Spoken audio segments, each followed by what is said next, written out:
আসসালামু আলাইকুম। Diary of Nargis থেকে ফারজিনা নার্গিস বলছি। আশা করি সবাই ভালো আছেন। আলহামদুলিল্লাহ, আমিও ভালো আছি। আজকে আমি করে দেখাচ্ছি শাহি গরম মশলা। এই মশলাটা আপনারা গরুর চাপ, কোরমা, বিরিয়ানি, তেহারি, শাহি ডিম কোরমা, এটা যে কোনো রান্নায় আপনি ব্যবহার করতে পারেন। তবে এই মশলা করে রাখলে আপনি 2-3 মাস পর্যন্ত ব্যবহার করতে পারেন।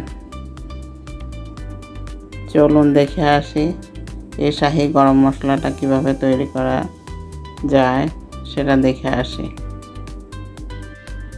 এই শাহি গরম মশলাটায় আমি কি উপকরণ ব্যবহার করি সেটা ভালো করে লক্ষ্য করুন। এখানে আমি প্রথমে কালো এলাচ নিয়েছি 4-5টা, তেজপাতা 4-5টা, আস্ত পিপল, এটা একটা মশলা। আমি এখানে 3টা নিয়েছি। জয়ত্রীটা নিয়েছি হলো 1 চামচ। কাবাব চিনি এটা নিয়েছি 1 চামচ। তারপরে শাহি জিরা 1 টেবিল চামচ। জয়ফল 2টা আস্ত, স্টার এনিস 3টা, লবঙ্গ হাফ টেবিল চামচ, ধনিয়া 1.5 টেবিল চামচ, মরিচ 3-4টা।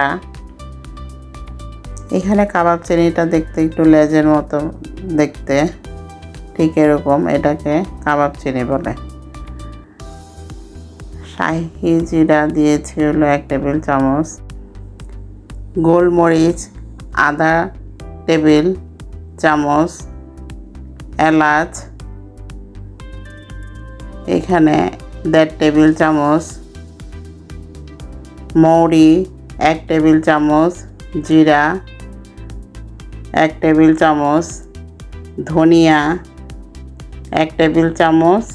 আর আস্ত শুকনো মরিচ এখানে 3-4টা। এখানে জয়ফলটা উপরের অংশগুলো ভেঙে ভিতরে ফলটা নিতে হবে।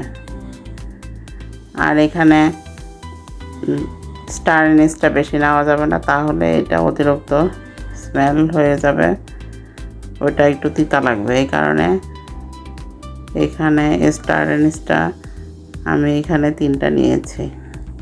চুলায় একটা কড়াই দিয়ে কড়াইটা গরম করে খুবই অল্প আছে, লো টু মিডিয়াম আছে,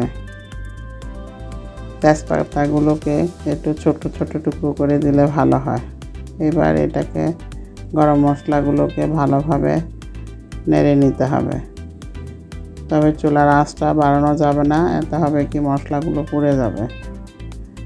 কিছুক্ষণ মশলাগুলো নেড়ে চেড়ে দেওয়ার পর এরপর আমি চুলাটা বন্ধ করে দেব। চুলাটা বন্ধ করে দেওয়ার পর এখানে কড়াইয়ের তাপেই বাকি মশলাটা হয়ে যাবে। এখানে আমি মশলাগুলো করে নেওয়ার পর গরম করে নেওয়ার পর এবার একটা পাত্রে ঢেলে নেব ঠান্ডা করার জন্য। ঠান্ডা হয়ে গেলে এবার ব্লেন্ডারে ব্লেন্ড করে নেব। এই মশলাগুলোকে গরম অবস্থায় ব্লেন্ডারে জারে ব্লেন্ড করা যাবে না, এটা ঠান্ডা করে ব্লেন্ডারে ব্লেন্ড করে নিতে হবে। যদি আপনারা গরম অবস্থায় ব্লেন্ডারে ব্লেন্ড করে নেন তাতে ব্লেন্ডার নষ্ট হয়ে যাওয়ার সম্ভাবনা থাকবে। এই কারণে ঠান্ডা করে মশলাগুলোকে ব্লেন্ড করে নিতে হবে। যারা ব্লেন্ডারে ব্লেন্ড করতে না চান তারা শিলপাটাও বেটে নিতে পারেন, বেটে গুঁড়ো করে নিতে পারেন। আর আপনারা চাইলে এই গরম মশলাটাকে চেলেও নিতে পারেন, তবে আমি চালিনি, কারণ আমার এটা ভালোই গুঁড়ো হয়েছে, এই কারণে আমি এগুলোকে চালিয়ে নিই। আপনারা চাইলে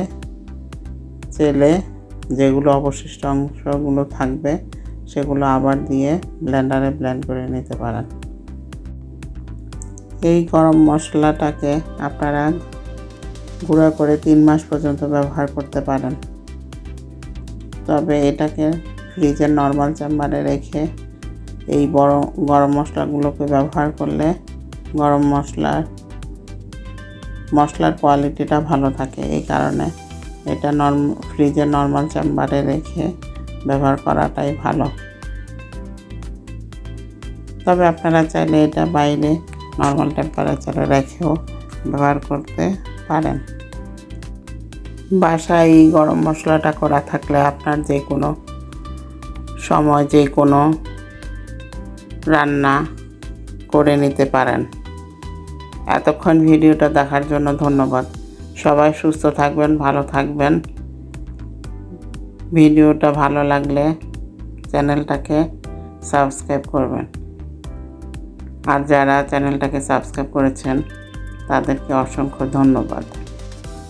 আরেকটা কথা বলে যাই যে এই গুঁড়া মশলাটাকে এয়ারটাইট কোনো জারে রেখে দিতে হবে।